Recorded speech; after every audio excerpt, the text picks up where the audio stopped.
우리 사회 낡은 기득권에 제동을 걸다. 시민운동가 하승수의 이 있습니다. 네, 하승수의 이 있습니다. 오늘부터 매주 목요일에 만나게 될 코너입니다. 정말 다양한 정치 사회개혁 운동 하시는 분이죠. 열거해 보면 세금 도둑 잡아라, 비례민주주의연대 공동대표, 녹색당 공동운영위원장. 또 있습니까? 세 가지입니다. 세 가지입니까? 예. 이 세 가지 맡고 계시는 시민운동가 하승수 변호사 나와주셨습니다. 안녕하세요. 네, 안녕하십니까. 2주 전에도 저희가 한번 봤었습니다. 그때는 네. 이제 법률 전문가로서 네. 국회 사보임 문제 논의하러 나오셨는데요. 일단 지금 이 있습니다라는 코너의 제목 그리고 방금 들려온 음악 이게 영화 로키에 나오는 음악이 아닌가 싶은데 네, 마음에 드십니까? 네, 좀 부담스럽습니다. 자, 지금 이 하고 계시는 여러 가지 활동들이 있는데 이 활동들의 공통점이 있습니다. 그게 저희 코너의 제목이기도 하고요. 어떤 오래된 기득권, 좀 비합리적인 기득권에 대해서 이렇게 손을 번쩍 들고 항상 이 일을 외쳐주시는 분이거든요.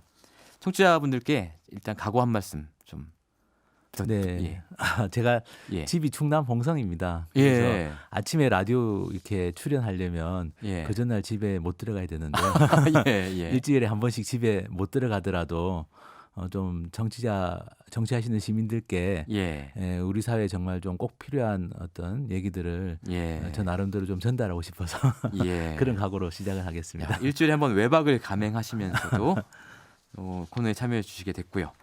바로 본론으로 들어가시죠. 오늘의 주제는 이겁니다. 문재인 대통령 취임 2주년 평가. 오늘이 아니라 내일이 이제 취임 2주년이 되는 날인데 어제 저희가 민주평화당의 박지원 의원한테 점수를 매겨봐라 이렇게 요청을 드렸더니 60점이다 이렇게 말씀하시더라고요. 변호사님께서는 몇 점 주시겠습니까? 저는 좀 더 드리고 싶습니다. 어. 70점 정도는 드릴 수 있지 않을까? 70점이요. 네. 나쁘지 않은 점수인데요. 그러니까 박지원 의원께서 어제 경제 이야기 하시면서 예. 60점 이렇게 말씀하신 것 같은데 저는 이제 경제나 일자리 문제는 이게 2년 동안 진행된 요 문재인 정권에게만 책임을 물을 수 있는 문제는 아니라고 봅니다. 오히려 경제나 일자리 문제는 굉장히 그전 정권에서 했던 예. 정책의 영향도 굉장히 크기 때문에 예. 저는 경제 문제를 가지고 너무 박하게 문재인 정부를 평가하는 것은 좀 예. 문제가 있다고 봅니다. 그래서 예. 또 잘한 점들도 많기 때문에 한 네. 70점 정도 70점 드리는 게 정도. 균형적이지 않을까 예. 생각합니다. 그런데 이제 2년 전에 저희가 촛불 집회가 있었고 탄핵 사태가 있었고 문재인 대통령이 당선이 됐는데 그때 시민들이 문재인 정부에 대해서 걸었던 기대에 좀 못 미치는 부분이 있지 않나 싶거든요. 네, 저는 개인적으로는 한반도 예. 평화 문제, 그러니까 예. 한반도의 그런 군사적 긴장을 완화하는 문제가 굉장히 큰 숙제였고 예. 또 한 가지가 이제 대통령께서도 약속하셨고 시민들도 바랬던 게 좀 나라다운 나라를 예. 만들었으면 좋겠다. 예. 저는 나라다운 나라라는 게 이제 일종의 시스템 개혁이라고 생각합니다. 특히 정치 시스템이나 네. 검찰 개혁, 재벌 개혁, 관료 예. 개혁 이런 좀 시스템 개혁인데 네. 저는 한반도 평화 문제는 그래도 많이 군사적 긴장 완화하고 예. 대화 국면으로 전환됐기 때문에 저는 그래도 큰 성과가 있었다고 보고요. 예. 제한적이지만 성과가 네, 있다. 그렇습니다. 물론 아직도 갈 길은 멉니다만 예. 그렇지만 이제 이 국내의 이런 여러 가지 시스템 개혁 과제는 예. 저도 못 미친 것들이 많다고 보고요. 예. 그래서 아까 70점이라고 말씀드린 겁니다. 예. 바로 이 시스템 개혁 이 부분이 이제 오늘 이의를 제기하실 부분이거든요. 네. 구체적으로 어떤 시스템 개혁을 했어야 하는데 못했다 이런 게 있습니까? 네, 저는 문재인 정부에서 좀 처음에 판단을 잘못한 게 예. 국회에서 법률을 통과시켜야 되는 개혁은 좀 뒤로 미루고 대통령 권한으로 하는 것부터 집중을 했다고 봅니다. 예. 그런데 저는 이제 그렇게 할 것이 아니라 처음에 촛불의 힘이 남아 있을 때 예. 좀 국회에서 법을 바꿔야 되는 개혁 과제들이 있습니다. 대표적인 게 그런 재벌 개혁이라든지 예. 또 요번에 패스트트랙에 올라갔던 정치 개혁, 그러니까 예. 선거제도 개혁이나 검찰 개혁 같은 예. 과제들은 입법을 통해야 되기 때문에 그걸 좀 뒤로 미룬 면이 저는 있었다고 보는데. 왜냐하면 국회 구성상 네, 그렇습니다. 예. 국회 구성상 여당이 과반수가 안 되기 안 때문에 됐으니까요. 그랬는데 저는 일종의 개혁 입법 연대, 예. 촛불의 힘을 받은 개혁 입법 연대를 만들어서 좀 다른 야당들하고 협력해가지고 예. 지지율이 굉장히 높았지 않습니까? 집권 예. 초기에 그때 일종의 국회에서 야당이 협조를 얻어서 개혁 입법 연대 같은 걸 만들어서 뭐 정치개혁, 검찰개혁, 뭐 재벌개혁 이런 과제들을 추진했다면 예. 물론 100% 만족스럽지는 않겠지만 예. 상당한 좀 성과가 있지 않았을까. 아. 그래서 이제 첫 번째로 아쉬운 예. 점은 그런 개혁 입법 연대를 만들지 못했다.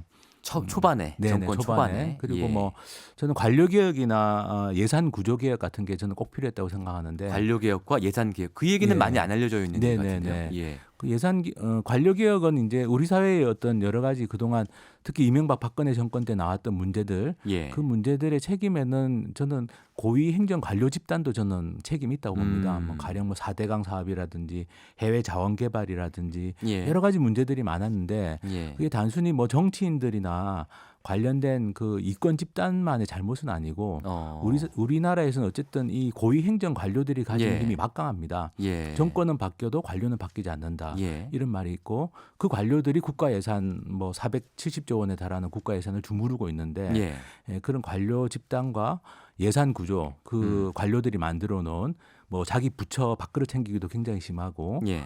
그런 것들을 저는 손대지 못했다는 게 좀 두 번째로 좀 아쉬운 점입니다. 첫 번째가 개혁 입법 연대를 만들지 못한 것. 네. 두 번째가 관료와 예산 개혁을 못한 것 이렇게 네네. 지적을 해주셨는데 관료와 예산 개혁은 좀 구체적으로 어떻게 했어야 된다고 보세요? 저는 정보 공개가 핵심이라고 봅니다. 정보 공개. 예, 지금도 정보 공개가 안 되고 있는 게 많습니다. 가령 요즘에 제주도에서 제일 큰 이슈가 되고 있는 게 제2공항 문제인데요. 예, 예. 제2공항과 관련해서 2015년에 예. 그 해외에 있는 전문 업체로부터 받은 용역 보고서가 있습니다. 예. 근데 그 용역 보고서가 지금 굉장히 큰 이슈가 돼 있는데 예. 국토교통부가 그걸 폐기했다라고 얼마 전에 발표를 했습니다. 폐기했다고요? 예. 2015년에 아니 돈 주고 만든 용역 돈 주고 보고서를 1억 3천만 원짜리 용역 예. 보고서가 지금 사라진 겁니다. 그런 일이 있었습니까? 그러니까 예를 들면 예. 이런 겁니다. 그러니까 예. 제주 제2공항 문제는 뭐 여러 가지 논란이 많은데 예. 어쨌든 기본 전제는 그와 관련된 자료가 공개가 돼야 되는데 자료가 없다, 폐기되어서 없다 이런 예. 것 때문에 지금 제주에서는 아주 지역의 혼란이 좀 예. 굉장히 극심한데요. 예를 든다면 이런 식으로 정부가 해왔던 일들이 예. 자료로서 정확하게 기록되어 있고 예. 공개가 되면 그동안 있었던 많은 문제들도 해결할 수 있고 또 어떻게 개선해야 될지도 나올 수 있는데 지금 정보 공개와 관련해서는 예. 이번 정부 들어서 크게 진전된 게 없습니다. 예. 그렇군요. 그리고 예산과 관련해서도 뭐 대표적으로 한 가지만 예를 든다면 예산을 잘못 쓰면은 지금은 국민들이 그 예산을 잘못 쓴 것에 대해서 책임을 물을 방법이 없습니다. 그래서 과거에 노무현 정부 때 나왔던 게 이제 국민소송제라고 해서 네. 국민들이 소송을 해서라도 잘못 쓴 예산은 환수 돌려받게 하는 제도를 그때 추진을 하다가 좌절됐어요. 그랬군요. 관료들의 예. 반발 때문에 관료 예. 집단의 반발 때문에 그런데 이번에는 아예 문재인 정부에서도 이걸 100대 국정과제로 넣어놨는데 예. 추진 자체를 못했습니다. 아, 그랬군요. 그래서 이런 뭐 관료 예산 개혁이 예. 저는 좀 많이 아쉬웠다. 네. 지금 말씀해 주신 부분이 관료와 예산 개혁 못한 것이고요. 또 있습니까? 아쉬운 저는 점이요. 부동산 잡지 못한 거 세 번째 아쉬운 아, 점으로. 부동산. 네. 뭐 부동산이 지금은 좀 잠잠한데 사실 작년 여름 가을 때까지만 해도 굉장히 큰 이슈였죠. 네. 그리고 예. 그게 실제로 문재인 정부 지지율을 떨어뜨리는데 결정적인 굉장히 역할을 했습니다. 결정적인 예. 역할을 했고 예. 좀 아쉬웠던 점은 그것도 물론 이명박 박근혜 정부 시절에 뭐 특히 예. 박근혜 정부 시절에는 뭐 빚내서 집 사라 예. 이런 이야기까지 나올 정도였으니까 음. 그 영향이 남아 있는 상태에서 이제 문재인 정부가 들어섰는데 네. 그래서 뭐 문재인 정부 입장에서는 좀 억울할 수는 있습니다. 예. 이전 정권에서 쭉 해왔던 여러 가지 정책의 예. 영향 때문에 예. 부동산 값이 오른 면도 있는데 음. 그렇지만 저는 초기에 좀 선제적으로 과감한 대책을 내놨다면 좀 일찍 잡을 수 있지 않았을까. 초기에는 약간 좀 안일하게 생각했던 거 아닌가 이런 네. 생각이 좀 들어요. 그렇습니다. 뭐 예. 대출 규제나 예. 종합부동산세 강화 같은 게 작년 9.13, 예. 작년 9월 13일 그렇습니다. 대책에 나왔고 예. 그 이후로 지금 집값이 좀 안정세로 들어섰는데 예. 사실 그런 대책은 집권 초기에 나왔어야 되는 대책이라고 생각합니다. 초반에는 그 청와대 지금 정책실장하는 김수현 실장 네. 이분의 원래 소신이 있잖아요. 임대주택을 양성화하겠다는 소신. 그 소신과 부동산 값을 잡아야겠다는 어떤 목표 사이에서 약간 갈팡질팡한 게 아닌가? 맞습니다. 이런 느낌이 좀 네. 있어요. 그래서 예. 뭐 임대주택 사업자에게 혜택을 많이 주다가 예. 또 결국 작년에 걷어들였지 않습니까? 그러니까요. 예. 그래서 저는 그런 부분들이 좀 예. 많이 아쉬웠습니다. 예. 지금 문재인 정부 2주년을 맞아서 아쉬운 점 3가지 말씀해 주셨는데요. 아쉬운 점 3가지는 뭐 이쯤 하고 미래가 중요한 거니까요. 자, 남은 임기 3년 뭘 해야 된다고, 뭘 해야 좀 그래도 역사적으로 평가를 받을 수 있을까? 이 부분에 대한 조언을 해주신다면요. 뭐 조언이라기보다 희망입니다. 희망이요. 저는 뭐 예. 어쨌든 문재인 정부에 대해서 기대를 가지고 있기 때문에 예. 저는 총선 전에는 꼭 예. 해야 되는 게 저는 정치 개혁하고 검찰 개혁이라고 생각합니다. 이번에 패스트 트랙에 올라간 예. 선거제도 개혁하고 검찰 개혁이 성사되는 게 예.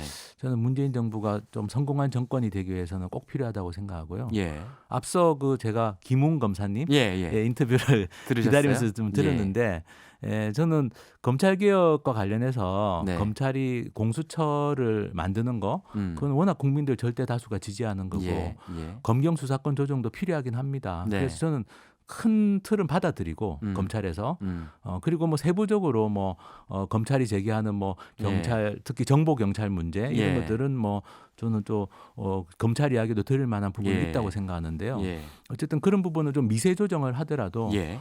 선거제도 개혁, 검찰 개혁은 음. 총선 전에 꼭 안수를 했으면 좋겠고. 이건 이미 이제 패스트트랙 타 있는 문제니까요. 네, 그래서 그게 되면은 총선 후에는 예. 어차피 새로운 선거제도에 의해서 국회가 구성이 되면 예. 저는 입법 과제들도 다루기가 좀 쉬워질 거라고 생각합니다. 예. 그래서 저는 아까 말씀드린 뭐 관료 개혁이나 예산 개혁, 예. 또 재벌 개혁, 지금 재벌 개혁 관련해서 상법이랑 공정거래법 개정안이 예. 국회에 계류 중에 있는데 예. 20대 국회에서 통과되기는 제가 보기 쉽지 않을 것 같습니다. 21대로 넘겨야 되겠군요. 그러면 21대로 넘어간다면 예. 재벌 개혁과 관련된 중요한 입법 과제들 예. 그런 것들을 좀 안수하고 예. 그다음 개헌이 지금 작년에 대통령 발의한 개헌이 나왔는데 자초됐지 않습니까? 개헌이요. 예, 개헌. 개헌 논의에 또 깊이 관여하셨잖아요. 예, 저도 예. 그때 그 대통령 자문기구 부위원장을 맡으면서 안을 만드는데 참여를 했는데 네. 제가 그걸 만드는 과정에서 국민들 목소리를 좀 들어봤는데 예. 국민들이 앞으로 대한민국이 어떤 나라가 될 것인지에 대해서 예. 개헌을 통해서 많은 좀 새로운 희망을 좀 꿈꿀 수 있겠다라는 걸 느꼈습니다. 그래서 예. 저는 총선 후에는 좀 개헌도 좀 불씨를 다시 살리고 관료 개혁, 뭐 네. 재벌 개혁 예. 이런 과제들을 좀 강력하게 추진해서 예. 성공한 좀 정권이 됐으면 예. 좋겠다. 정리하면 총선 전에 어쨌든 선거제 개혁을 통해서 총선에서 국회를 좀 바꾼 다음에 그걸 통해서 관료 재벌 개혁, 개헌 이것까지 해보자 이런 말씀이시군요. 네, 그렇습니다. 오늘 말씀 잘 들었습니다. 네. 다음 주에도 어떤 이의를 들고 나오실지 궁금합니다. 감사합니다. 감사합니다. 지금까지 하승수의 이의 있습니다 였습니다. 평일 아침 7시 20분 시민보의 시선 집중.